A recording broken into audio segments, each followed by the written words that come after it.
Hi అండి, ఎలా ఉన్నారు? అందరూ బాగున్నారా? నేను బాగున్నానండి. మీరందరూ బాగుండాలని మనస్ఫూర్తిగా నేను బాబాని ప్రార్థిస్తున్నాను కూడా.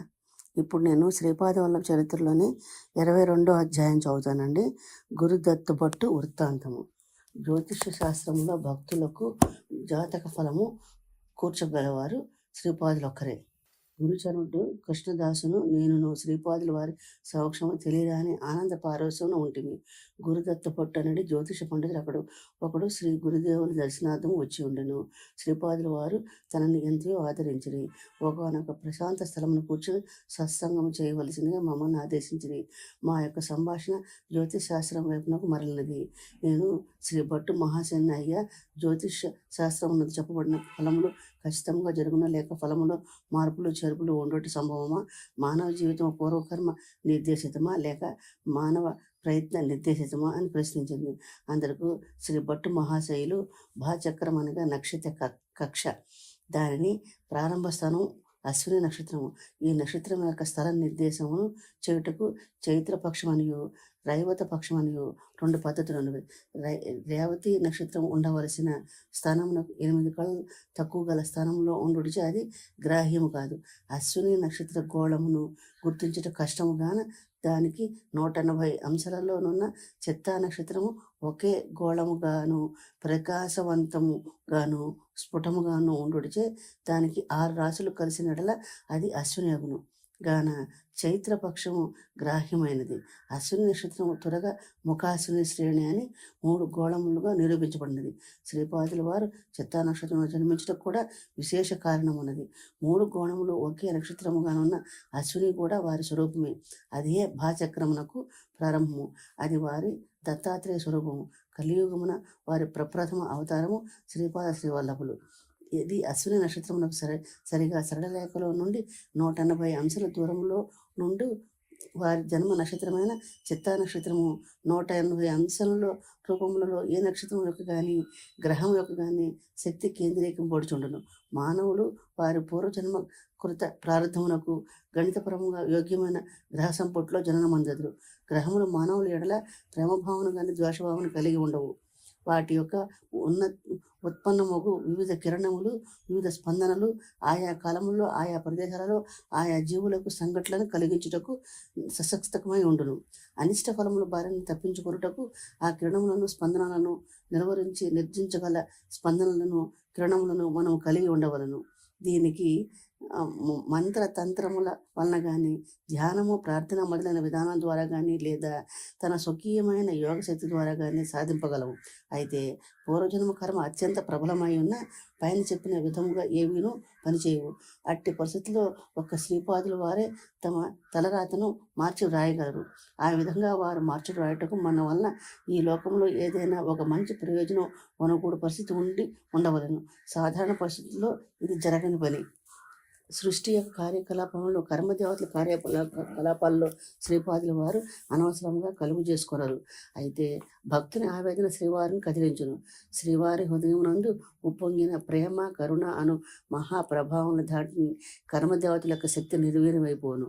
కర్మ జడమైనది. శ్రీపాదుల వారు చైతన్య స్వరూపుడు. తనకి అవసరమని తోచినప్పుడు వారు మన్నును మన్నుగాను చేసి వారి ఘటన సమర్థతను ప్రదర్శించరు. ఇది వారికి అత్యంత సహజమైన విషయం అని తెలియదు. నేను అజ్ఞాన దశలో జ్యోతిషంలో మహాపండితులను గ్రహించడవడను. నేను కన్నడ దేశీయుడను. తెలుగు భాషను అంతగా మాట్లాడలేను. సంస్కృతం ధారాళంగా వ్యవహరించగలను. నా అదృష్టవశం నేను పీఠికా పోట తటసించిన కర్ణాకర్ణిక శ్రీపాదుల శ్రీవల్లభుల గురించి వింటిని. మా కులదైవం దత్తాత్రేయుల వారు. నేను పాదక క్షేత్రమైన కుక్కుటేశ్వర దేవస్థానం ముందున్న స్వయంభూదతను దర్శించి భక్తి శ్రద్ధలతో వారిని అర్చించి నేను ధ్యానంలో కూర్చుని ఉండగా నాకు ఓరి మూర్ఖుడా, నీవు చచ్చి ఎంతసేపు అయినది?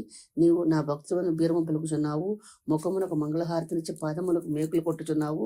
పాదగయకు వచ్చి నా పాదములకు మేకులు కొట్టి నా రక్తమును కళ్ళు చూచుటకైనా ఇచ్చటికి వచ్చితివి అని అంతరవాణి స్పష్టంగా పలికినది. అవే మాటలు పదే పదే నాకు వినిపించసాగాను.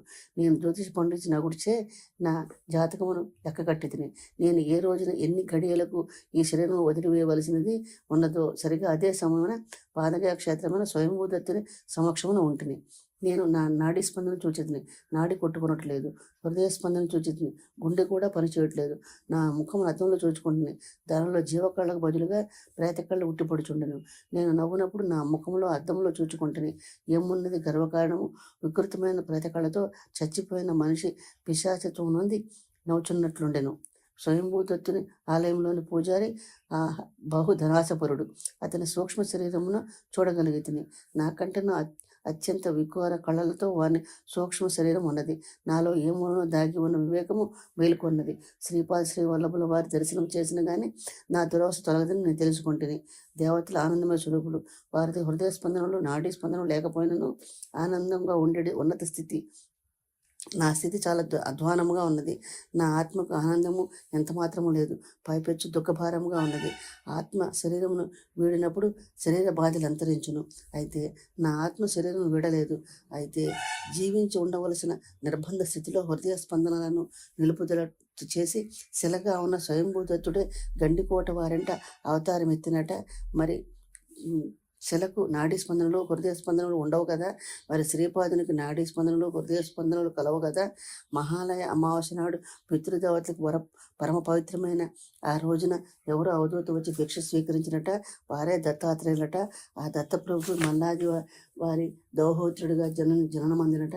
ఏమి విడ్డూరము, ఎంతటి దగ, ఎంతటి వంచన అని పరమ నికృష్టులు పాపాత్ములు అయిన వారు పలికిడి మాటలు విని నేను ఎంతో మోసపోయి ఫలితముగా అనర్ఘరత్నమైన శ్రీపాదుల వారిని పోగొట్టుకున్నానని ఎంత పరిస్థితిని శ్రీపాదుల వారు నాకు కల్పించిరి.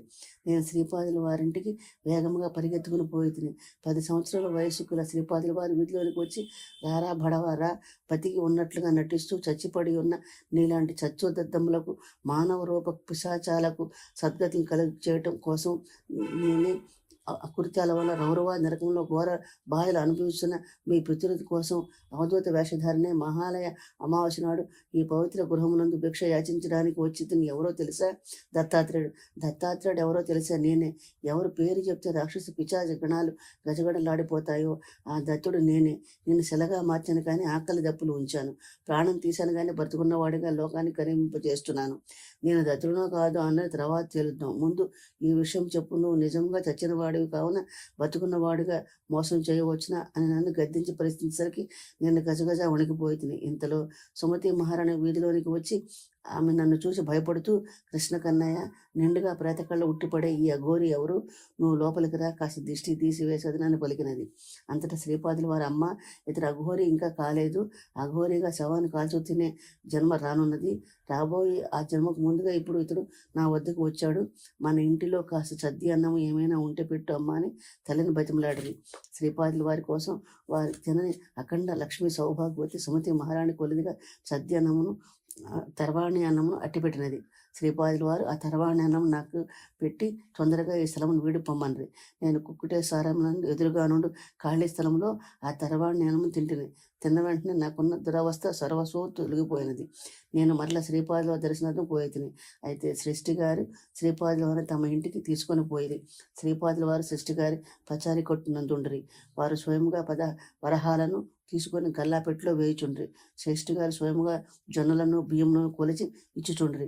శ్రీపాదుల వారి తాత, ఈరోజు ద్రస్తము కదా, నాన్నగారికి ఎంత దక్షిణ, నాకెంత దక్షిణ అని శ్రేష్ఠి గారిని అడిగిరి.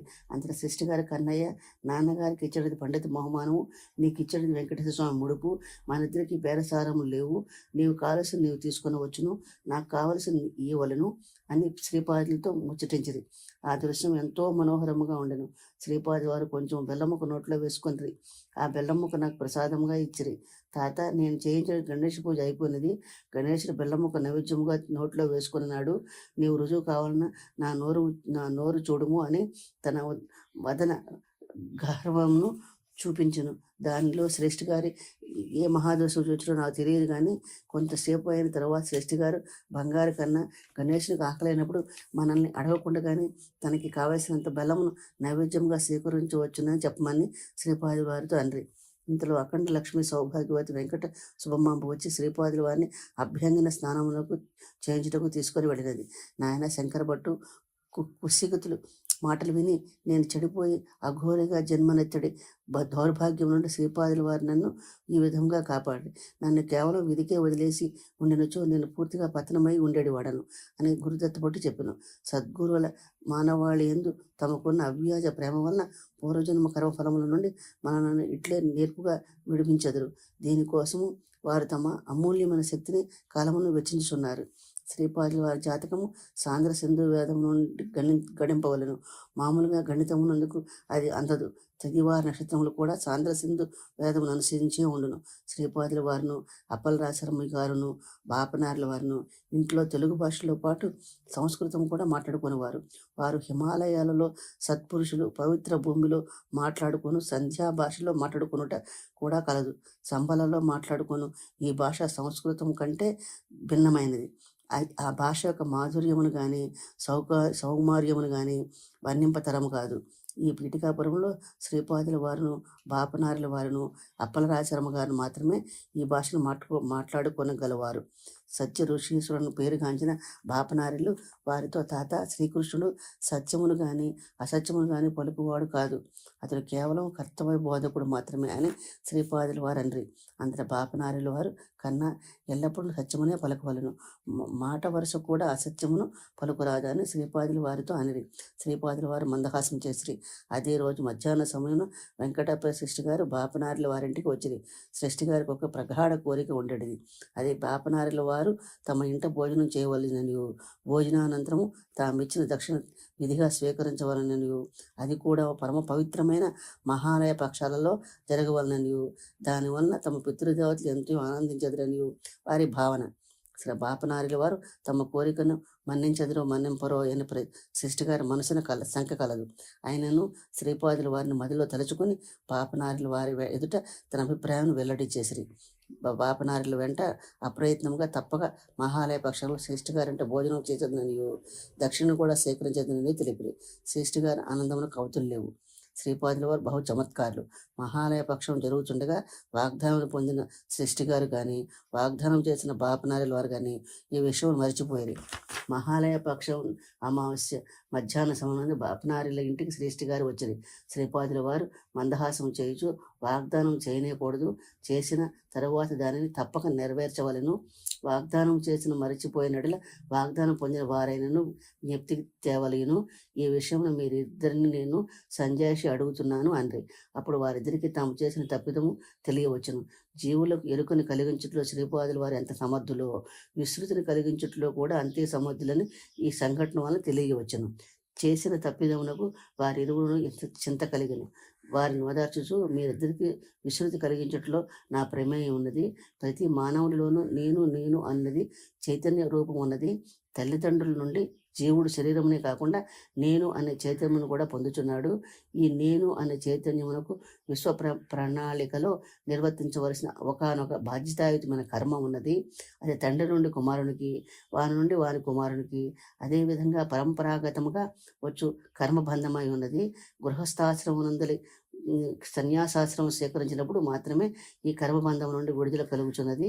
ఈనాడు చేయబడిన వాగ్దానం లేదా పొందబడిన ఈ వాగ్దానము పరిమితమైన నామరూపంతో కూడిన ఈ జన్మలోనే మీ ఇద్దరి మధ్యన రహితం కావాల్సిన అవసరం లేదు. ఇది బృహదాకార స్వరూపమైన నేను అనే చైతన్యమునకు బదలాయింపబడినది కనుక ఏదో ఒక దేశంలో ఏదో ఒక కాలంలో బాపనారుల వంశంలోని ఒక వ్యక్తి సృష్టి వంశంలోని ఏదో ఒక వ్యక్తి ఇంటి మహాలయ పక్షాల్లో భోజనం చేసి దక్షిణం స్వీకరించవచ్చును.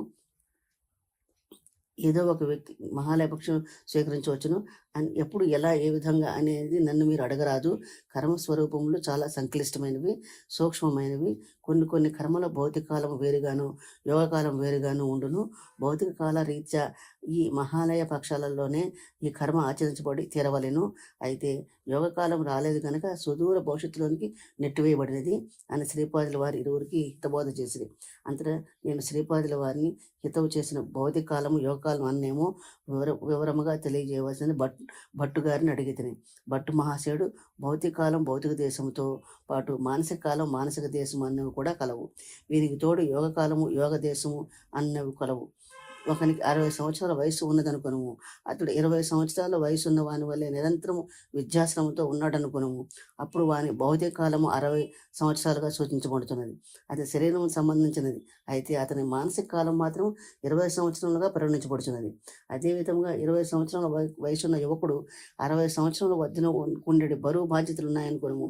అప్పుడు వాని భౌతిక కాలము 20 సంవత్సరాలు సూచించబడుతున్నది. అతని శరీరం సంబంధించినది. అయితే అతని మానసిక కాలం మాత్రం 60 సంవత్సరములుగా పరిగణించబడుతున్నది. ఈ విధంగా భౌతిక కాలము, మానసిక కాలము ఒకే కాలమును కలిగి ఉండవలనని నియమం లేదు. ఇవి వేరువేరుగా ఉండవచ్చునని తెలియజేసిరి. కాశీలో కానీ పిఠాపురంలో కానీ నివసించవలనని లేదా సదా మానసికముగా ఎవరు తాపత్రయపడుతుందరో వారికి కాశీవాస ఫలము కానీ పిఠికాపుర వాస సహితము కానీ ప్రాప్తించును. దేహము ఒక క్షేత్రమందు ఉండునని మనసు అచ్చట లేకున్నా ఆ క్షేత్రవాస ఫలితం రాదు. నేను కాశీయాత్ర పోచున్నాను, సదా కాశీలోనే నివసించదును అని ఎవడు మానసికంగా తాపత్రయపడుచున్నాడో వాని కాశీవాస ఫలం లభించున్నది. కారణం ఏమనగా అతడు మానసికంగా కాశీలోనే నివసించున్నాడు. అందువలన భౌతికంగా అతడు ఏ దేశమందునను అతడు మానసిక దేశము మాత్రము కాశీయే అవుతున్నది. అటులనే కాశీలో నుండి గుహతి చేసిన వాని కాశీవాస ఫలితం రాజాలదు. గంగాజల నందుండి చేపల కోసం నిరీక్షించు కొంగలకు గంగా స్నాన ఫలం రాజాలదు. ఒకడు భౌతికంగా పిఠికాపురం నివసించున్నను, భౌతికంగా శ్రీపాదుల వారు దర్శించినను వాని యొక్క మానసిక కాలము, మానసిక దేశము తగు విధముగా లేకపోయినట్ల వాడు పీఠికాపుర వాసిగా కానీ శ్రీపాదుల వారి అస్త్రుగా కానీ లెక్కలోనికి రాలేడు. యోగకాలము, యోగ దేశము అనేవి ఆధ్యాత్మిక శక్తి సంపన్నులకు మాత్రమే అవగతము కలిగడి విషయములు. శ్రీపాదుల వారి అనుగ్రహం వలన ఎవరికి ఎప్పుడు యోగకాలం కలుగునో, ఏ ప్రదేశంతో యోగదేశం అనున్నది ఏర్పడనో తెలియరాని దివ్య రహస్యము. మానవుని కర్మచే అధికారం అన్నది. సత్కర్మం వలన దుఃఖము, దుష్కర్మం వలన దుఃఖము అనివార్యముగా లభించును. పూర్వజన్మ కర్మబంధములు మనలను వెంటాడి వేధించునను సద్గురుని కరుణ వలన యోగకాలం ఏర్పడను. ఆ కాలం వచ్చినప్పుడు ఏ ప్రదేశంలో ఆ కర్మ తీరిపోవలనో ఆ యోగ దేశమునందు అవి తీరిపోవును. ఇది చాలా విచిత్రమైన విషయం. పీఠికాపురమున నరసింహవరము గారి వద్ద శివయ్య అనే ఒక సేవకుడు ఉండేవాడు. ఉన్నట్టుండి శ్రీపాదుల వారిని ఒక రోజులో వారిని తీవ్రంగా చూచిరి. వెంటనే వాని మన ప్రవృత్తిలో ఎంతయో మార్పు వచ్చును. వాడు నిద్రాహారములను సృజించి నేనే సృష్టి స్థితి లయ కారకుడను, నేనే ఆది మూలమును, ఈ సమస్త సృష్టియు నాయందే ఉద్భవించినవి, నావననే పొంది తిరిగి నాలో లయమోగుచున్నవి అని పిచ్చి పిచ్చిగా మాట్లాడుకొని వచ్చాను. నరసింహవరం గారు శివయ్య యందు ఎంతో జాలి కలిగను. అప్పుడు శ్రీపాదుల వారిని శివయ్యను రక్షించవలసిందని ప్రార్థించను. అంతట శివయ్యను తీసుకుని శ్రీపాదుల వారి శ్మశానమునకు పోయిరి. నరసింహవరం గారు కూడా వెంట ఉండరి. ఔదంబర వృక్షం యొక్క ఎండని కర్రలను శ్మశానంలో పేర్పించి శివయ్య అంచేత దహనం చేయించిరి. అతడు శివయ్యను ఆ వింత మన ప్రవృత్తి నుండి విమోచనం కలిగిను. నరసింహవరముకి ఇదంతయు వింతగా తోచును. అప్పుడు శ్రీపాదుల వారి తాత, దీనిలో ఆశ్చర్యపోవలసింది ఏమీ లేదు. వాయుసగ్రహాపురనందలి ఒక పండితునికి సదా నాపై ఎంతటి అపచారము, వేద స్వరూపుడైన పరమాత్మ ఎక్కడ, పశుకోనైన శ్రీపాదుడు ఎక్కడా అని. అతడు సృష్టి స్థితి లయ కారకుడట, ఆది మూలమట. ఇదంతయు దంభము, అసత్యము అను విధమైన జాతన ఉండెను. ఈ మధ్యన ఆ పండితుడు మరణించను. వానికి బ్రహ్మరాక్షసత్వం కలిగినది. ఒకనొక జన్మమున శివయ్య ఆ పండితుని కించిత్ రుణపడి ఉన్నాడు. నేను యోగకాలం కల్పించి యోగ దేశముగా శ్మశానం నిర్మించి యోగ కర్మగా మోదు కట్టెలతో దహన సంస్కారం చేయించి ఆ పండితునికి బ్రహ్మరాక్షసత్వం నుండి విమోచన కలిగించినాను. మన శివయ్యను బ్రహ్మరాక్షసుడి బారి నుండి రక్షించినాను అని వివరించారు. నాయన శంకర భట్టు పిఠికాపురం అవతరించిన ఈ మహా తేజస్సు ధర్మ జ్యోతి నేడు ఈ కురుగడ్డను పవిత్రం చేయుచున్నది. శ్రీపాదుల వారి సంకల్పమును అనుసరించి గ్రహములు ఫలితములు నిచ్చుచుండును. ఏ రకములైన జ్యోతిష ఫలితములకైనను నిర్దేశిత భౌతిక కాలమునందు, భౌతిక దేశమునందు జరిగి తీరవలన నియమం లేదు. అది యోగ కాలమును బట్టి, యోగ దేశమును బట్టి నిర్ణయించబడుచుండును. శ్రీపాదుల వారు అనుగ్రహించి ప్రారబ్ధ కర్మ మరణమును కూడా తప్పించగలరు. శ్రీపాదుల వారు కల్పించిన జ్యోతిష్ శాస్త్రరీత్యా 1000 సంవత్సరాల తర్వాత జరగవలసిన సంఘటనలు ఇప్పుడే జరిపించగలరు. అనగా యోగ కాలమును ఇప్పుడే నిర్ణయించగలరు. ఎక్కడో సుదూర జరగవలసిన సంఘటనలు ఇక్కడే జరిపించగలరు అనగా యోగ దేశం నిర్ణయించగలరు. సంఘటనలు అన్నియును దేశ కాలములందు కూడా జరుగుచుండును. శ్రీపాదుల వారు ఆ దేశ కాలంలో తమ ఇష్టం వచ్చినట్లు మార్చివేయగలరు. ఒక పర్యాయం శ్రేష్ఠి గారింటికి దేవునికి కొబ్బరికాయ కొట్టు స్థలమందున శ్రీపాదుల వారు ఒక కాయను స్వయంగా తామే కొట్టిరి. ఆ కొబ్బరికాయ ముక్కలు చెక్కలుగా బద్దలైనది. దాని నిండుగా రక్తం ఉండెను. అంతటా శ్రీపాదుల వారు, తాత, నీకు ఈరోజు మరణ యోగం ఉన్నది. నీ నెత్తి బద్దలై ముక్కలు చెక్కలై నెత్తులు ప్రవహించవలసినది.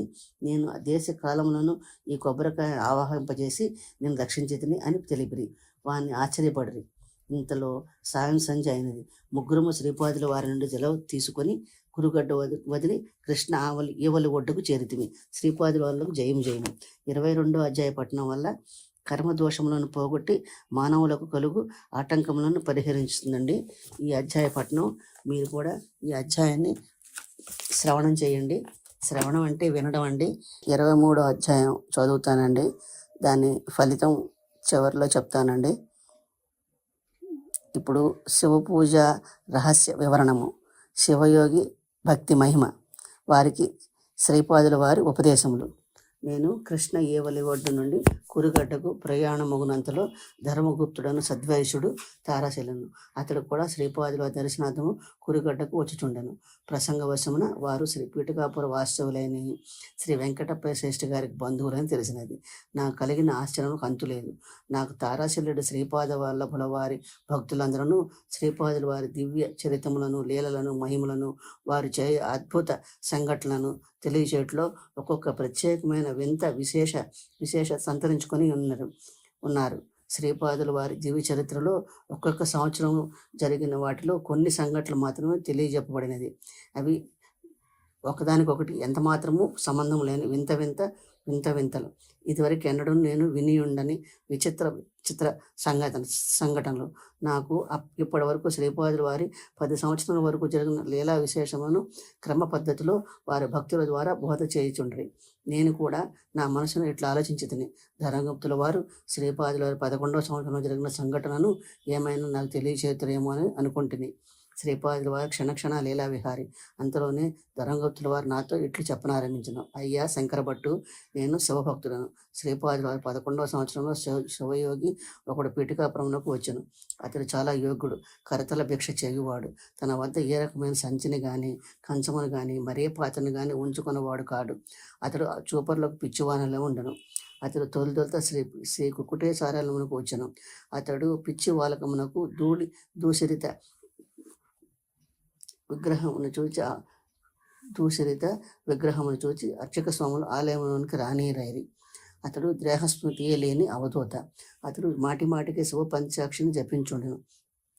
ఆ సమయంలో నేను కూడా శ్రీ బావగారి వరుస అయిన వెంకటప్ప శ్రేష్ఠి గారింటి గుర్రం మీద వచ్చుచుంటిని. మార్గ మధ్యమున శ్రీ కుక్కుటేశ్వరమునకు దర్శించుట నాకు అలవాటు. నేను వయసు ప్రముఖుడైన కారణమున అర్చక స్వాములు నా పేరిట ఘనమైన పూజలు నిర్వహించిరి. వానికి మంచి సంభావన ఇచ్చుట నాకు అలవాటు. నేను 5 వరహములను అర్చక స్వాములకు ఈదల్చితిని. ఆ 5 వరహములను అర్చక స్వాములు పంచుకొందురు.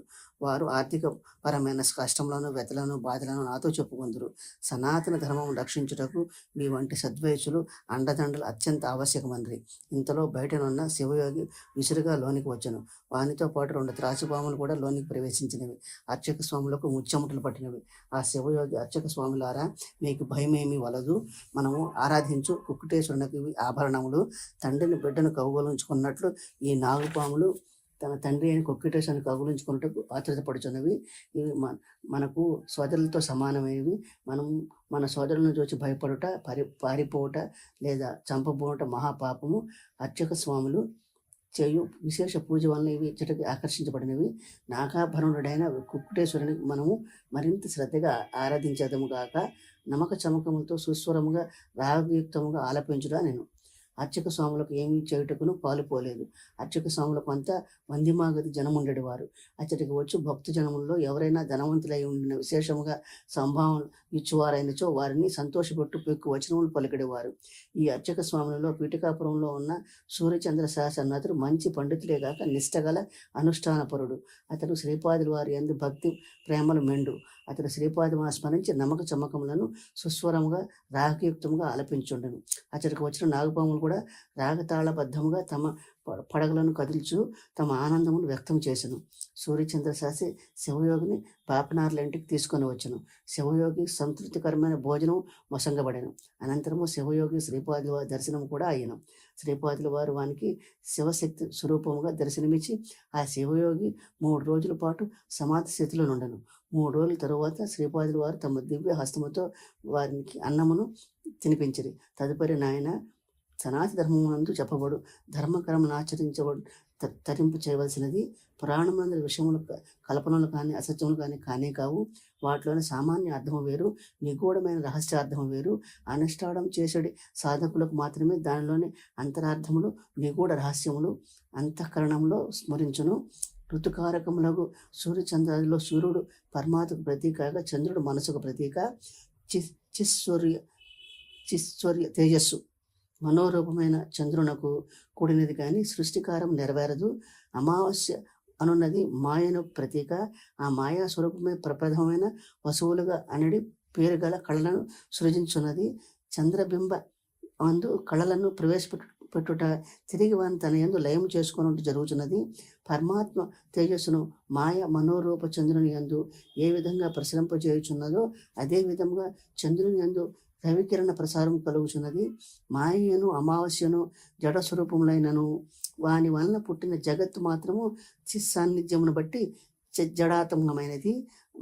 వసంతాది కాలార్తనము సృష్టికి ఎట్లు కారణమవుతున్నదో స్త్రీల ఆవర్తనము కూడా శిశు జననాదులకు కారణభూతమవుతున్నది. బ్రహ్మ జ్ఞాన వాంఛ స్త్రీ యొక్క రజోజాత జీవ గణమునకి ఉండును. స్త్రీల ఎందుండెడి రజస్సు అనగా అర్థవము బ్రహ్మకు వ్యతిరేకమైనది కనుక ఇది బ్రహ్మహత్య వలన పుట్టినదని పండితులు చెప్పెదరు.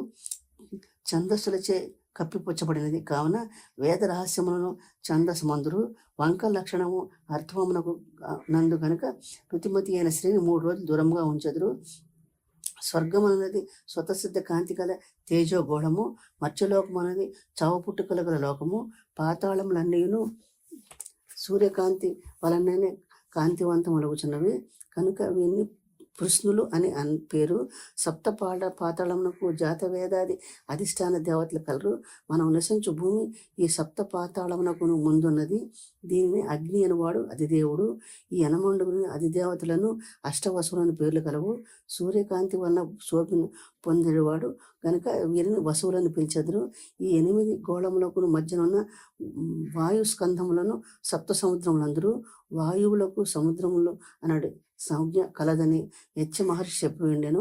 సామాన్య మానవులకు సప్త సముద్రములకు జలస్వరూపంగా భావించరు కానీ అది సరికాదు అని తెలియజేసింది. శివ మహిమ ఆంధ్రదేశమునందలి ఏకాదశ శివక్షేత్రములలో శివ స్వరూపములు. శివుడు ఏకాదశ రుద్ర స్వరూపము. ఆంధ్రదేశమునందు 11 శివక్షేత్రములు కలవు. వాటి దర్శనము మహాఫలమును అందించును. 1 బృహత్శిలా నగరమునందలి నగరేశ్వరుడు. 2 శ్రీశైలమునందు మల్లికార్జునుడు. 3 ద్రాక్షారామునందలి భీమేశ్వరుడు. క్షీరారామమందలి రామలింగేశ్వరుడు. అమరావతి నందు అమరలింగేశ్వరుడు. కోటిఫల క్షేత్రమునందు కోటిఫలేశ్వరుడు. పీఠికాపురం నందు కుక్కుటేశ్వరుడు. మహానంది నందు మహానందీశ్వరుడు. కాళేశ్వరం నందు కాళేశ్వరుడు. శ్రీకాళహస్తి నందు కాళహస్తేశ్వరుడు. 11 త్రిపురాంతకమునందలి త్రిపురాంతకేశ్వరుడు. వాస్తవమునకు శివునికి మూర్తి లేదు. శివలింగము ఆత్మలలో వెలిగే జ్యోతి స్వరూపము గాక మరేమీ కాదు. సిద్ధి కలిగిన తదుపరి నిర్మల మన స్వరూపంలో నుండి నిర్మలాత్మీయ స్ఫటికలింగము. మన శిరస్సులో ఉండే మెదడులో మనలో జ్ఞానము కలిగించుటకు సహకరించు రుద్రుడే కపాలి అనబడును. మెదడు నుండి నరముల రూపంలో మెడ కింద వరకు వ్యాపించి ఉండు నాడులను రుద్రజడలందరూ. శివుని హఠయోగ రూపములో నకులీషుడందరు. శివుడు భిక్షాటనం చేసి జీవుల పాపకర్మలను హరించును.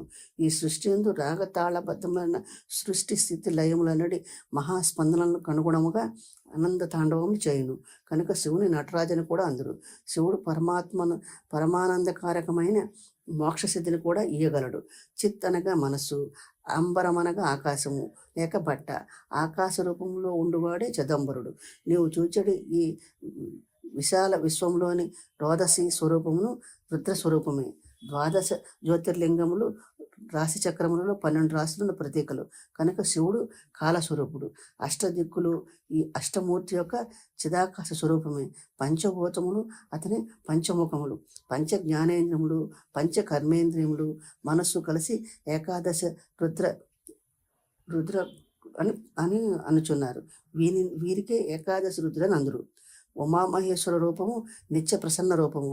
త్రిగుణములకు భస్మము చేసిన రూపమే త్రిపురాంతక రూపము. జ్ఞాననేత్రమే 3వ కన్ను. సమాధి స్థితిలో ప్రసన్నమైన ధ్యానములో నుండగా నిరంతరాయంగా ప్రవహించు పవిత్రతయే శివ జటాజూటములోని పరమపావని గంగామాత. అది మిథునమైన శివపార్వతుల స్వరూపమే మిథున రాశి.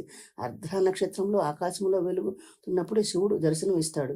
మిథున రాశిని సమీపించటకు ముందు వృషభ రాశిని దాటి వెళ్ళవలని కదా. వృషభమే నందీశ్వరుడు. ఇది ధర్మస్వరూపము. భూమధ్యమున వెలిగే జ్యోతియే లలాట చంద్రకళ. యోగస్థితి వలన ఏర్పడే కామజయము వలన స్త్రీ పురుష భేదము నాశనమే ఏకత్వ స్థితిని పొందుచున్న స్వరూపమే అర్ధనారీశ్వర స్వరూపము. సహస్రారంలో లింగోద్భవ కాలంలో కర్పూర కలిక భగవత్ జ్యోతిగా వెలుగుతూ ఉంటుంది. లింగం అనగా స్థూల శరీరంలో లోపల దాగి ఉండే లింగ శరీరం. ఇది జ్యోతి రూపంలో వెలుగుతూ ఉంటుందని వేదం చెప్పుచున్నది. శివ పూజా రహస్యములను అనుష్ఠానం చేతను గురు కటాక్షం చేతను మాత్రమే తెలుసుకొని వీలు కలుగును. భౌతిక రూపమైన పీఠికాపురం ఎట్లుండునో జ్యోతిర్మయ స్వరూపమైన స్వర్ణ పీఠికాపురం అనేది ఒకటి ఉన్నది. అది నా చైతన్యంతో నిర్మితమైనది. దానిని నన్ను నిరంతరము స్మరించే భక్తులు జ్ఞానులు అనుభవంతో తెలుసుకొనగలరు.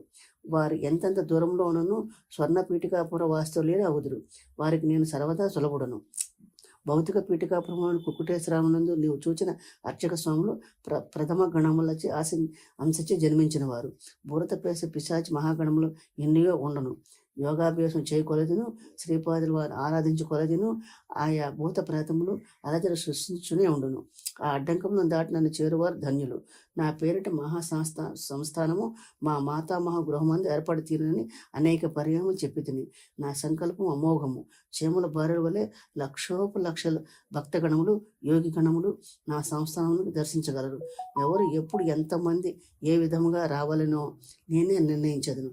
పీఠికాపుర వాస్తుల అంత మాత్రాన శ్రీపాదుల వారి సంస్థానమునకు వచ్చి దర్శనం పొందగలదన్నట్టు సర్వకళ్ళ. నా అనుగ్రహము యోగ్యులపై అమృత దృష్టిని కురిపించును. అయోగ్యులకు అది ఎండమామి వలె నుండును. శ్రీపాద వల్లభులకు జయము జయము. ఈ 23వ అధ్యాయ పఠనం వల్ల దీనివల్ల ఐశ్వర్య ప్రాప్తి కలుగుతుందండి. మీరు కూడా ఈ అధ్యాయాన్ని శ్రవణం చేయండి. నా ఛానల్ కూడా సపోర్ట్ చేసి సబ్స్క్రైబ్ చేయండి. నాది కుకింగ్ ఛానల్ కూడా ఉందండి, దాన్ని కూడా మీరు సపోర్ట్ చేయండి. ఆ లింక్ డిస్క్రిప్షన్ బాక్స్లో ఇస్తానండి. మీకు ఏదన్నా ప్రాబ్లం ఉంటే నాకు కామెంట్ రూపంలో తెలియచేయండి. నేను తప్పకుండా దాన్ని పూజలో పెట్టి నేను దీక్ష చేసి మీకు నేను మీ తరఫున ప్రార్థిస్తానండి.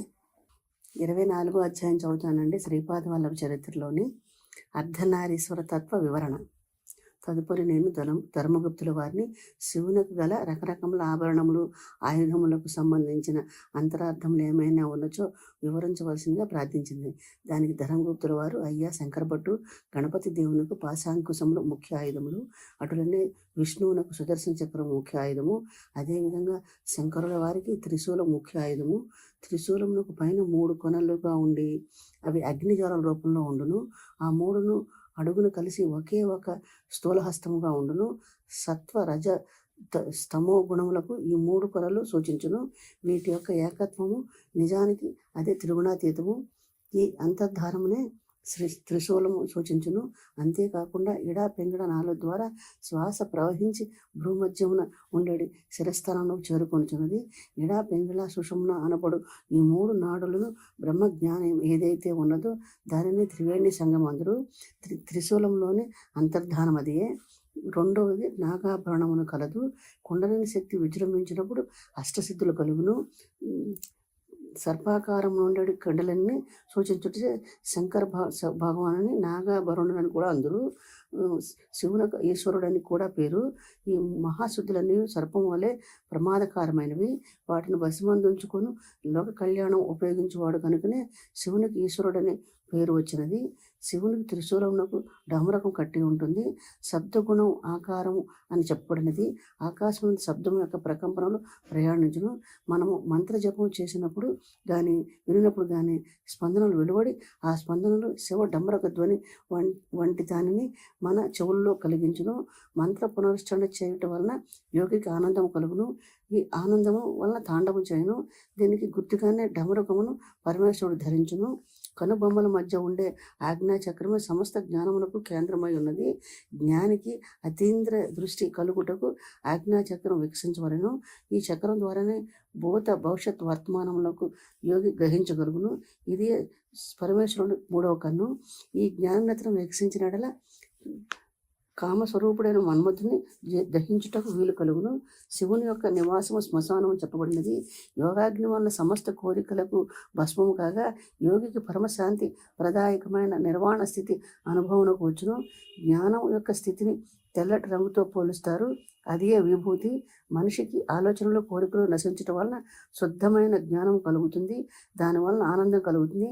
జ్ఞానం యొక్క పరిశుద్ధ ఆది భౌతిక ఆది దైవిక ఆధ్యాత్మిక మానసిక అనే 4 స్థాయిల్లో జరుగుతుంది. దీనిని సూచించుటకే శివభక్తులు 4 విభూతి రకాలను ధరిస్తారు. బంక వంటి దివ్య ఔషధం శిలాజిత్ అన్నది కలదు. దాన్ని తిరువారికి నిత్య యవనవంతులే ఉందురు. పూర్వకాలంలో శిలాజుడనే మహర్షి రాళ్ల ఆహారముగా తీసుకొని జీవించేవాడు. అతడనే నందీశ్వరుడిగా అవతరించాడు. శ్రీకృష్ణుడు రోహిణి నక్షత్రంలో వృషభ రాశిలో జన్మిస్తాడు. అర్ధ నక్షత్రం రుద్రస్థానము. ఉమామహేశ్వరులు అర్ధనారీశ్వర తత్వాన్ని తెలుపుతుందని ఈ మిథున రాశి. ఈ రాశికి ముందుగా ఆకాశంలో వృషభ రాశి కనిపిస్తుంది. ఈ వృషభమైన నందీశ్వరుడు. నంది ధర్మ స్వరూపమును సూచించును. నిమ్మల ప్రకృతికి చెందిన కామరూపుడైన మన్మధుడు శివుడు దగ్ధం చేసినాడు. అప్పుడు మన్మధుడు నిరాకారుడై ఉన్నత ప్రకృతికి చెందిన దివ్య దాంపత్య ధర్మమునకు చెందిన కామరూపుడైనాడు. కనుకనే కృష్ణుడు ఉపమన్యు ఋషి వద్ద శిష్యరికం చేసి ఎంతో నిష్ఠతో శివాపాసన చేసి శివుని అనుగ్రహం వలన రుక్మిణీదేవి అందు ప్రద్యుమ్నుడనే కుమారుని కన్నాడు. ఆ ప్రద్యుమ్నుడే పూర్వజన్మ నిమ్న ప్రకృతికి చెందిన మన్మధుడని పిలువబడినాడు. వృషభం అన్నది మన్మస్థానము, కామస్థానము కూడా. ధర్మబద్ధమైన కోరికలు ఏవైనా సరే ఉన్నత ప్రకృతి చెందినవి. వాటిని తీర్చుకొండకు ధర్మ విహితమే అని తెలుపుటకు ఉషోత్సర్జనము అని దానిని చేయుదురు. భయంకరమైన తాంత్రిక శక్తులు పులి వంటి ప్రమాదకారులు వాటి వశమందుంచుకొన్నాడు శివుడు. వ్యాఘ్రము శక్తికి వాహనము. శక్తిని పూర్తిగా భార్య వలె తన అధీనంలో ఉంచుకుంటకు సూచనగా పరమేశ్వరుడు వ్యాఘ్ర చర్మాంబరధరుడైనాడు. శుద్ధ బ్రహ్మ జ్ఞానం నిరంతరము ప్రసరించుచుండు ప్రజ్ఞ అమృతతత్వ సిద్ధి అను వాటిని శివు జటాజటములోని లోకపావని గంగ సూచించున్నది.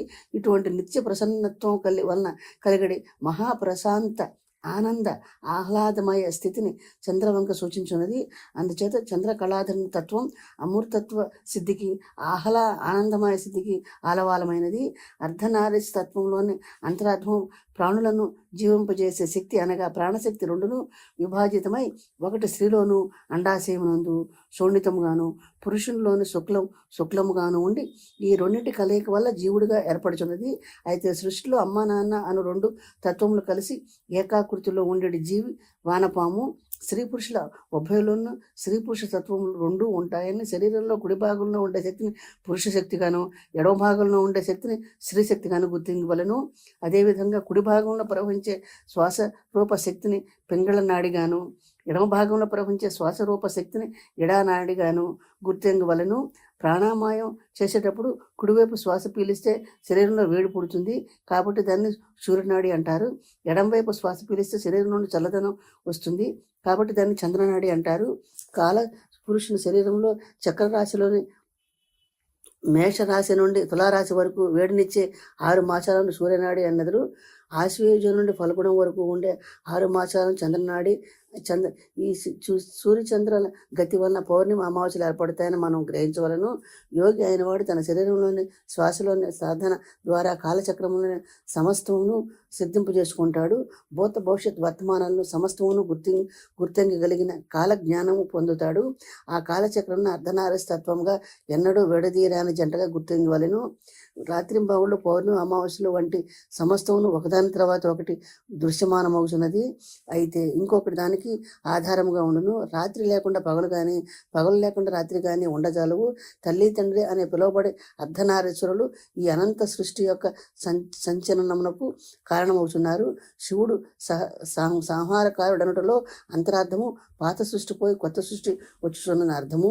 అనగా సృష్టిలో మార్పులు అతి సహజంగా వస్తుండగా నూతన సృష్టి ఆవిర్భవించుట, అది కొంతకాలం స్థితి అందు ఉండుట, తిరిగి సంహరించబడుట అనివార్యము. అధర్వణ వేదంలోని సమస్త అస్త్రములు శస్త్రములు మంత్రములు సిద్ధించవలన ఈ అస్త్ర శస్త్ర విద్యలకు అధిపతి అయిన ఈశాన రుద్రుని అనుగ్రహం ఉండి తీరవలనని నాకు తెలియజేసింది. అంతటి నేను శివపార్వతులకు అర్ధ నక్షత్రమునకు గల అవినాభావ సంబంధమును వివరం చెప్పవలసిందని ధర్మగుప్తుల వారిని ప్రార్థించింది. దానికి వారు రుద్రుడు ధనస్సును ధరించి పరిగెత్తు జింకను వెంటాడి మృగవ్యాధి రుద్రుడుగా దర్శనమిస్తాడు. ఈ మూర్తి ఆకాశంలో అర్ధ నక్షత్రంలో కనిపిస్తాడు. అతడు వేటకాడిలా ఉంటాడు. గ్రహ సంచార ప్రభావం. ఈ మృగవ్యాధి రుద్రుని రూపంలో నక్షత్ర మండలంలో మిథున కర్కాటక రాశులకు అడ్డంగా ఐమూలంగా కనిపిస్తుంది. ఈ నక్షత్ర మండలానికి దగ్గర క్రూర గ్రహములైన శని కుజ రాహువులు సంచారం చేసినప్పుడు విశ్వవ్యాప్తమైన యుద్ధములు ప్రళయములు జరుగును. దేవదాన యుద్ధాలు మహాభారత యుద్ధం వంటివి అటువంటి గ్రహము గతుల వలనే జరిగాయి. కాల సంహారమూర్తిని అనగా ధనస్సు ధరించిన ఉగ్రమూర్తి అయిన రుద్రుని మన్యుదేవత రూపముగా వేదాలు వర్ణించాయి. ఈ రుద్రమూర్తి ఆయుధం త్రిశూలం కాదు, ధనస్సు మాత్రమే అతని ఆయుధము. మాఘమాసంలో అమావాస్య ముందు వచ్చే చతుర్థిని మహాశివరాత్రి అందరు. ప్రతి నెలలోనూ అమావాస్య ముందు వచ్చే చతుర్థిని మాస శివరాత్రి అంటారు. శని ప్రదోష సమయం అందు శివారాధన ఫలితంగా శనిగ్రహ దోష నివారణ. మహాశివరాత్రి మంగళవారం రోజు వచ్చినచో అది మహాప్రశస్తము. శనివారం నాడు కానీ శని త్రయోదశి వచ్చినడలా దాన్ని శని త్రయోదశి అందరూ. కర్మకారకుడైన శని వలన కలిగే రకరకాల క్లేశములను తొలగించుకుంటూ శని త్రయోదశి నాడు శివార్చనం చేసి శని ప్రీతికరముగా నువ్వులు దానము చేయవలను. శనికి శివునికి అధిదేవత కనుక నువ్వుల నుండి తీసిన నూనెతో ఈశ్వరునికి అర్చించిన ఎడల శని బాధ నివృత్తి జరగలుగును.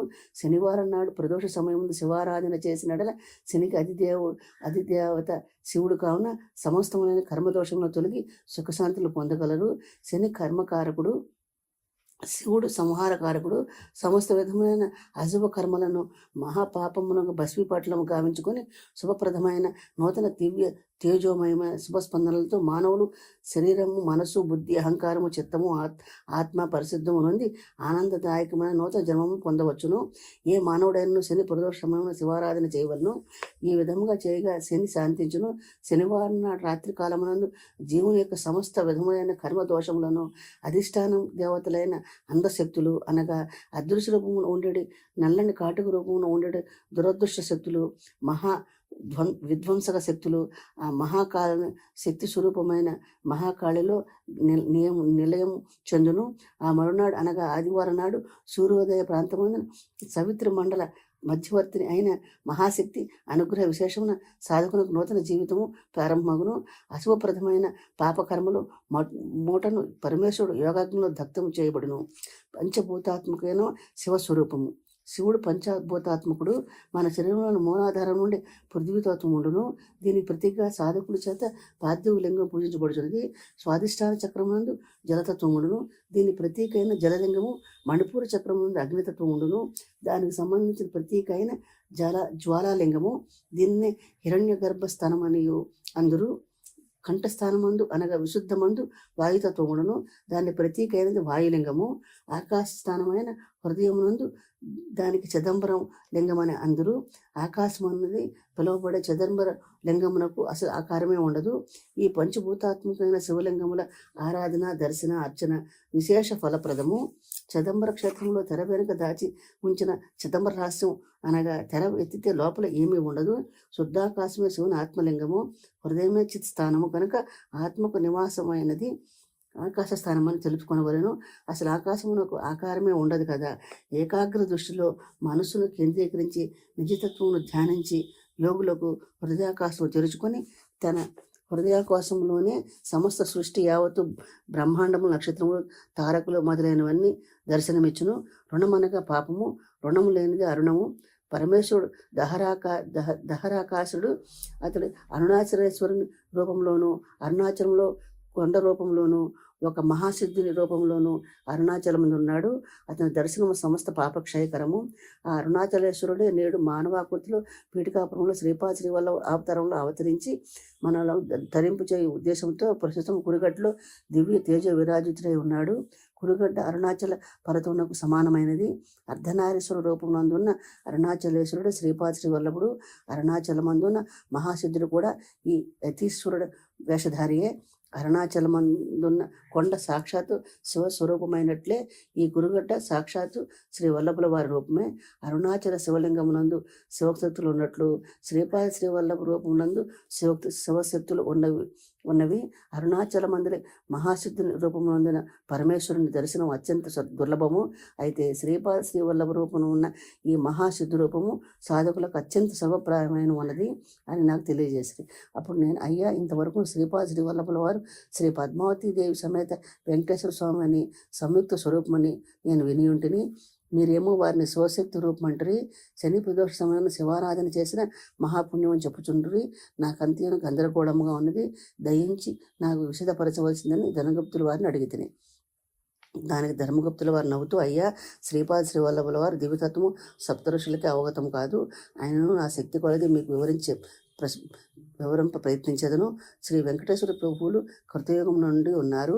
వారి దశరథుని వరమిచ్చినారు. వారు శ్రీరామచంద్రుడిగా జన్మించినని చెప్పినటువంటి వారు కావున వారిని కౌశల్య తనుడని శ్రీరామునిగా కూడా అర్చించవచ్చును. కొంతకాలం పాటు వెంకటేశ్వర స్వామిని శక్తి స్వరూపంగా అనగా బాలా త్రిపుర సుందరిగా ఆరాధించింది. తర్వాత కొన్నాళ్ళకు వారిని శివస్వరూపులుగా ఆరాధించిరి. కొంతమంది వారిని సుబ్రహ్మణ్యేశ్వరుని కూడా ఆరాధించిరి. ఆ తర్వాత భగవద్రామానుచారులు వారు శ్రీ వైష్ణవులచే మహావిష్ణువుగా చుండిరి. బౌద్ధుల చేత మహాశూన్యముగా భావించబడినది కూడా ఈ స్వామియే. వారు సాక్షాత్తు దత్తప్రభువే. ఎవరు ఏ రకంగా పిలిచినను బదిలిచ్చి రక్షించి తాను దైవము మాత్రమేనని ఆయా సాధకులకు లీలలను చూపు మహాటక్కరి మాయా నాటక సూత్రధారి ఈ స్వామి. వారే ఈనాడు శ్రీపాద శ్రీవల్లభ రూపమున లోకమునందు వ్యవహరించున్నారు. శ్రీపాదుల వారి వామభాగముందు శక్తి సంచారము, కుడి భాగమున శివ సంచారము కలదు. కావున వారు శివశక్తి స్వరూపులు. వారి హృదయమునందు పద్మావతి అమ్మవారు కలదు. హృదయం దయకు స్థానము, అనాహ చక్రమునకు స్థానము.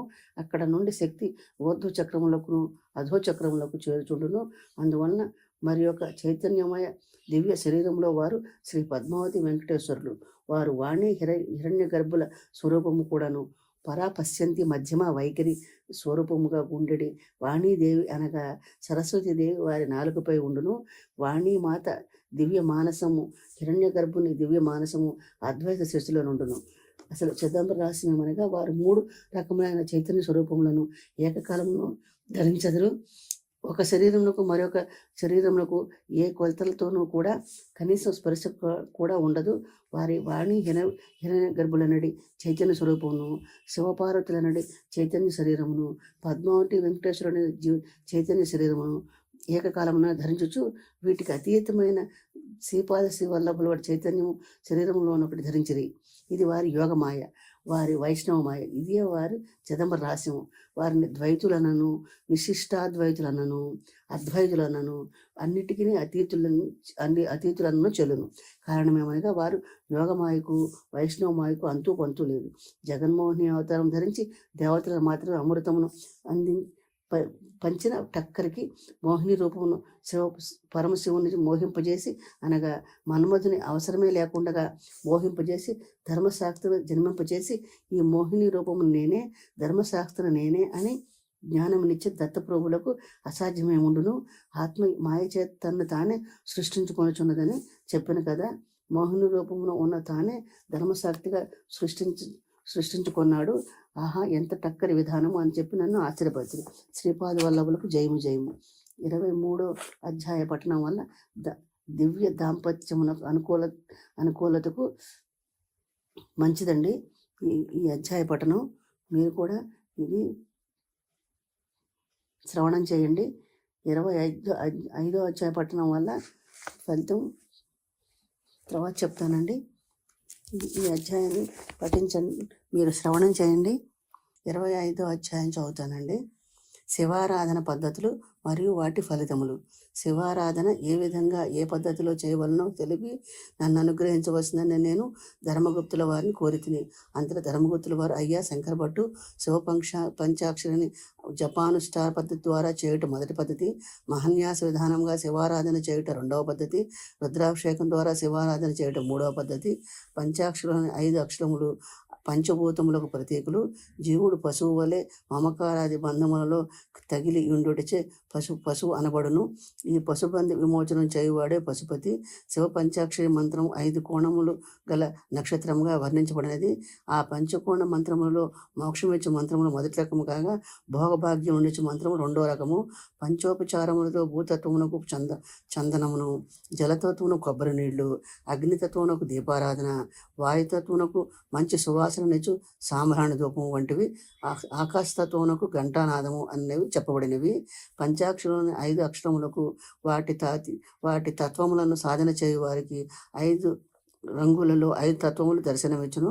తెల్లటి ముత్యం వంటి పాదరసము లేదా వెండి వంటి ప్రకాశము, 2 పగడం వంటి అరుణకాంతి, 3 పసుపు పచ్చని బంగారు కాంతి, 4 నీళ్ల వర్ణంలో నీలాకాశం వల్లే విశ్వవ్యాప్తమైన కాంతి, 5 శుద్ధ ధవళ కాంతి, భూమధ్యంలో 5 రంగుల జ్యోతి ప్రకాశించుటచే ఋషీశ్వరులు సంధ్యోపాసనగా పేర్కొన్నారు. యంత్రము, మంత్రము, పంచతత్వ సాధన, యోగ సాధన, ఆత్మ సమర్పణ అనేవి ప్రధానమైనవి. సాధనాంశములను గ్రహించవలను. దీని ద్వారా దేహాత్మ బుద్ధి నశించి జీవుని యొక్క దేహమే దేవాలయముగా, అందు వెలిగే జీవుడే సేవాత్మగా మారి మోక్షమును కలిగించును. ఈ స్థితిని పొందుటకు పంచాక్షరి జపము, మహన్యాసపూర్వక శివారాధన, రుద్రాభిషేకము ఎంతయో ఉపకరించును. విష్ణువునకు సహస్రనామ స్తోత్రమైన ప్రీతి, గణపతికి మోదకములన్న ప్రీతి, సూర్యుడు నమస్కార ప్రియుడు, చంద్రుడు అర్ఘ్యప్రియుడు, అగ్ని హవిస్సుల ప్రియుడు, శివుడు అభిషేకం వలన సంప్రీతులగును. గతములో బ్రహ్మకలములో ప్రళయం వచ్చినప్పుడు భవిష్యత్తు సృష్టి కోసం ప్రతి జాతి యొక్క విత్తనములను అనగా సమస్త జీవరాశుల వృక్షముల ఔషధములు మొదలైన వాటి విత్తనములను కలశమునందు నింపెను. అందు అమృతమును, అన్ని సముద్ర జలములను, నదీ జలములను పోసెను. గాయత్రి మంత్రముతో తన ప్రాణశక్తిని దానిలోనికి ఆవాహింపజేసెను. దీనినే పూర్ణకుంభమని అందురు. పూర్ణకుంభంలోని అమృతమునే నిరంతరము ధారాపాతముగా భూమిపై అభిషేకించారు మహర్షులు. ఈ కలశాభిషేకము కైలాసగిరి వద్ద జరుగుటచే అది అమృత స్థానమైనది. శ్రావణ పౌర్ణమి నాడు అమర్నాథ్ గుహలోని మంచు శివలింగము ప్రకృతి సహజముగా ఏర్పడును. ఆ అమరనాథుని దర్శించుట చేతనే సమస్త పాపములు క్షీణించును. వశిష్ఠ మరియు అగస్య మహామునుల జననము. పూర్ణ కుంభమును బోర్లించగా అందుండి 2 మహామునులు అవతరించిరి. అందులో మొదటైన వాడు వశిష్ఠుడు తెల్లని తేజస్సుతో ఆవిర్భవించగా, రెండో వాడైన అగస్యులు నీలమైన తేజస్సుతో దేవతలైన మిత్రావరుణులతో అంశంలో జన్మించినారు. పూర్ణకుంభమున అమృతీకరణ చేసిన జలముతో 11 సార్లు ఏకాదశి రుద్రాభిషేకం చేయవలను. అట్లు చేయటం వలన ఏకాదశి తిథికి యొక్క పుణ్యబలాన్ని ఏకాదశ రుద్ర స్వరూపుడైన పరమేశ్వరుడు అనుగ్రహించును. ఏకాదశ రుద్రులతోనూ వైష్ణవపరమైన ఏకాదశి తిథికి సన్నిహిత సంబంధం ఉండుడిచే శివకేశవులు అభిన్న స్వరూపులను గుర్తించవలెను. నమ్మకములతో ఏకాదశి రుద్రాభిషేకం చేసిన అపమృత్యు దోషములు హరించును. సోమలతకు అధిష్టానమూర్తి చంద్రుడు ఇతరు పునర్జీవనమునకు మూలస్థానమైన శక్తిని వర్షించును.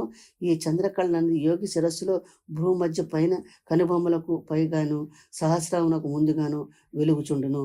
ఈశ్వరుని వివిధ రూపవర్ణన. ఈ కారణం చేతనే శివునకు శిరస్సు చంద్రకళ కలదని చెప్పబడినది. గార్జర దేశమునందు సోమనాథ క్షేత్రంలో చంద్రకాంత శిలలో చెక్కిన శివలింగము, తలపై తెల్లని చంద్రవంక వంటి జ్యోతి వెలిగే స్ఫటికలింగము పూజలు అందుకొనుచున్నది. తను రుద్రత్వమును పొందుక ఎవరును రుద్రాభిషేకం చేయరాదని శాస్త్రవచనము. మహన్యాసములో కాలమన్నది సర్వమును సంహరించున్నది కనుక అభిషేకం చేయవాడు కాలాత్మకుడై యజ్ఞ స్వరూపమును శరీరంలో న్యాసము చేసుకుని రుద్రాభిషేకము చేయవలను. బోధయాన మహర్షి ప్రోక్తమైన మహన్యాస రుద్రాభిషేక విధానంలో శివుని యొక్క తత్పురుష, అఘోర, సజ్జోజాత, వామదేవ, ఈశాన అన్న మూర్తులు వర్ణించబడినవి. తత్పురుషమూర్తి ప్రళయాగ్ని వంటి విద్యుత్ వర్ణంలో ఉండును. అఘోరమూర్తి మేఘపు నీలము అనగా నల్లని తుమ్మెద నీలము రంగులో ఉండును. సజ్జోజాతమూర్తి చంద్రకుంద ధవళంలో నుండును. వామదేవమూర్తి గౌరవ వర్ణంలో నుండును. ఈశానమూర్తి తేజోమూర్తి కావున ఆకాశ వర్ణంలో ఉండును.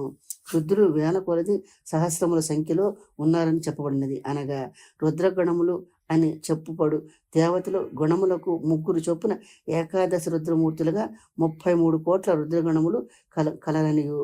వీరే భూమిని, ఆకాశమును, అంతరిక్షమును, జలమును, వాయువును, శరీరమును, ప్రాణమును, మనసును ఆవరించి ఉందిరని వేదము చెప్పుచున్నది.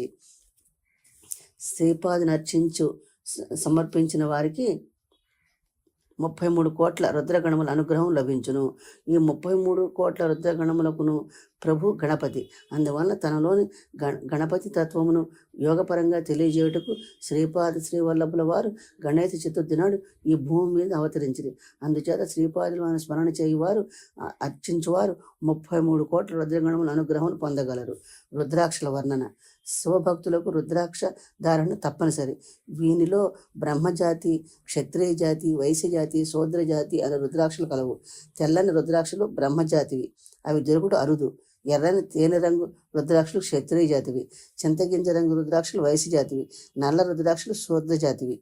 సాధారణంగా 5 ముఖముల నుండి 16 ముఖముల వరకు ఉన్న రుద్రాక్షలు ఎక్కువగా లభిస్తాయి. పాలలో కానీ నీడలో కానీ రుద్రాక్షలను వేసి అవి మునుగుతాయి. బరువు లేని రుద్రాక్షలు, లేత రుద్రాక్షలు ధరించడం నిషిద్ధమైనవి. రుద్రాక్షను రాగి ఉద్రణి కింద నిలిపి దిగువన రాగి పంచపాత్ర పెట్టిన సాలగ్రామం వలె ప్రదక్షిణంగా తిరిగితే అవి మంచి రుద్రాక్షలు గ్రహించవలను. కొన్ని రుద్రాక్షలు అప్రదక్షిణంగా తిరుగుతాయి, అవి దరిద్రాన్ని కలిగిస్తాయి కనుక గృహస్థులు వాడరాదు. గృహస్థులు వాడినట్లయితే భార్య చనిపోవట, సంసార విచ్ఛిన్నమగుట, సన్యాస యోగం కలుగుట, ఇటువంటి వాటిని సన్యాసి కలుగును. అందువల్ల వాటిని సన్యాసులు వాడవచ్చును. కాలాజ్ఞ రుద్రుడు ఈ విధంగా తెలియజేసను. బ్రాహ్మణులు తెలుపు రంగు రుద్రాక్షలు వాడవలెను, క్షత్రియులు ఎరుపు రంగు రుద్రాక్షలు వాడవలెను, వైశ్యులు లేత పసుపు రంగు రుద్రాక్షలు వాడవలెను, శూద్రుడు నలుపు రంగు రుద్రాక్షలు వాడవలెను. అప్పుడు వారికి అనుకూలముకు మంచి ఫలితములు కలిగి పాపములు నశించి సమస్త కోరికలు నెరవేరును. ఏకముఖి రుద్రాక్ష శివస్వరూపము, ద్విముఖి రుద్రాక్ష అర్ధనారీశ్వర స్వరూపము, త్రిముఖి రుద్రాక్ష అగ్ని స్వరూపము, చతుర్ముఖి రుద్రాక్ష బ్రహ్మస్వరూపము, పంచముఖి రుద్రాక్ష కాలాగ్ని రుద్ర రూపము, షణ్ముఖి రుద్రాక్ష కార్తికేయన రూపము, సప్తముఖి రుద్రాక్ష మన్మథుని రూపము, అష్టముఖి రుద్రాక్ష రుద్రభైరవ రూపము, నవముఖి రుద్రాక్ష కపిల ముని యొక్క స్వరూపము. అది దొరుకుట చాలా దుర్లభము. దీనిలో విద్యాశక్తి, జ్ఞానశక్తి, క్రియాశక్తి, శాంతశక్తి, వామశక్తి, జ్యేష్ఠశక్తి, రౌద్రశక్తి, అంగశక్తి, పశ్యంతి అనే సమస్త శక్తులు ఉండును కనుక నవముఖి రుద్రాక్ష ధర్మదేవత స్వరూపము, దశముఖి రుద్రాక్ష విష్ణు స్వరూపము, ఏకదశముఖి రుద్రాక్ష సాక్షాత్తు రుద్రాంశ రూపము, ద్వాదశముఖ రుద్రాక్ష ద్వాదశాదిత్య రూపము. ఈ విధంగా రుద్రాక్షలకు వివిధ దేవతా స్వరూపములకు దగ్గర సంబంధం కలదు. శ్రీవల్లభుల వారు ప్రకృతిలోని ప్రవృత్తి నివృత్తి గణములకు అధిపతి అయిన గణేశ్వరుని తత్వమునకు తమ చైతన్యమయ స్వరూపమును ధరించి ఉన్నారు. అందుచేత వారు 33 కోట్ల దేవతల యొక్క దివ్య స్వరూపము. అంతేగాక వారి సంకల్పము లేకుండా ఈ సృష్టిలో ఏ ఒక్క అణువు కానీ పరమాణువు కానీ కదలజాలదు, మెదలజాలదు. సమస్త చలనములకు మూలభూతమైన కారణ స్వరూపము. అన్ని కారణములకు వారే కారణము. వారిని శివస్వరూపులను భావించిన వారికి విష్ణువు వలె కనిపించును. విష్ణు అనుకున్న వారికి శివస్వరూపము తోచెదరు. మన మనసునందు తర్కించు గణమును తగ్గించుకొని వారిని శరణజొచ్చిన ఎడల వారి యథార్థ రూపమును గోచరించును అని శివారాధన పద్ధతిలో పాటు రుద్రాక్షలకు సంబంధించిన మరియు అనేక విషయములను నాకు వివరించి వారి జన్మ చరితార్థము కావాలని భావనతో వారు కూడా నాతో గురుగడ్డకు వచ్చి శ్రీపాదుల వారిని దర్శించుకున్నదమనిది. మేము ఎవరు కురికట్టకు వచ్చి శ్రీపాద సేవ వల్ల వారిని దర్శించుకొంచుంటిమి. వారి యోగముద్ర నుండి కన్నులు తెరిచి ఆహా ఏమి చర్చలు శ్రీపాది వాడు వాడు ఒకడున్నాడట, వాడు శివస్వరూపమట, నేనే శ్రీపాదునా లేక శ్రీపాదుడు నేనుగా వచ్చుతున్నా, అసలు నేను ఎవరు అయ్యా ధర్మగుప్త, కాస్త వివరించి చెప్పవలసిందని అడిగిరి. అంతటి ధర్మగుప్తుల వారు శ్రీపాదుల వారితో, స్వామి నేను శ్రీ మహాగురువుల దర్శనార్థం పిఠికాపురం నుండి బయలుదేరినప్పుడు మా బావగారైన వెంకటప్ప శ్రేష్ఠి గారు శ్రీపాదుల వారితో తర్క వితర్కములు చేసి అజ్ఞానంలో పడవలదనియు వారిని కేవలము చరణు కోరి వారి అనుగ్రహములు పొందమని చెప్పిరి. అందుచేత మీరు వేసడి ఏ ప్రశ్నకైనా నేను మౌనం వహించదును. వేదములు సైతము తమ తత్వమును వివరింపజాలకు మౌనముద్ర వహించినప్పుడు సామాన్యుడైన నేనెంత, నా జ్ఞానం ఎంత అనేది. శ్రీపాదుల వారు ప్రసన్నవదనులై నన్ను ధర్మగుప్తుల వారికి పాద నమస్కారం చేసుకోనమండ్రి. మేము వారి పాద స్పర్శన చేసిన వెంటనే స్పృహ కోల్పోయి చాలాసేపు ధ్యానాస్తులో ఉంటుంది. సాయం సంధ్య సమయం కాదొచ్చును. శ్రీపాదుల వారు మమ్మల్ని కురిగడ్డ నుండి పైనమై కృష్ణ ఆవలి ఒడ్డుకు పమ్మని చెప్పిరి. మేము అట్లే చేసేది. నేనును ధర్మగుప్తుడును ఆ రాత్రి శ్రీపాదుల వారి దివ్య లీలా ప్రసంగములతో కాలం గడిపెతిమి. వారి లీలలు ఈ విధముగా ఉన్న చెప్పుటకు వీలు కాదు. మేము నిద్ర ఉపక్రమించితిమి. ఎక్కడి నుండియో అదృశ్యమైన సృశ్యావ్యంగా కంఠధ్వని వింటివి. ఎవరో యోగులు శ్రీపాద శ్రీవల్లభ దిగంబర అనే నామమును భజించుండ్రి. శ్రీపాద వల్లభులకు జయము జయము. 25వ అధ్యాయ పఠనం వల్ల అనేక రకముల ఇతిబాధల నుంచి సుఖశాంతులను కలిగిస్తుందండి ఈ అధ్యాయ పఠనం. మీరు కూడా శ్రవణం చేసి నా ఛానల్ని సపోర్ట్ చేసి సబ్స్క్రైబ్ చేయండి. నాది కుకింగ్ ఛానల్ కూడా ఉందండి, దాని లింక్ నేను డిస్క్రిప్షన్ బాక్స్లో ఇస్తానండి. నా ఛానల్ని కూడా సపోర్ట్ చేయండి, సబ్స్క్రైబ్ చేయండి.